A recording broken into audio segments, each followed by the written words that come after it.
The following message is transmitted at the request of the New York State Office of Emergency Management. Evacuate immediately.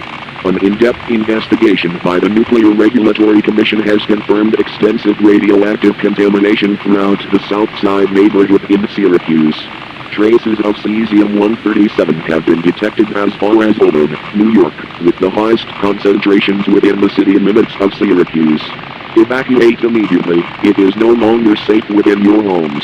Repeating, evacuate immediately. It is no longer safe within your homes. National Guard checkpoints exiting the city will examine you and your belongings for radioactive contamination.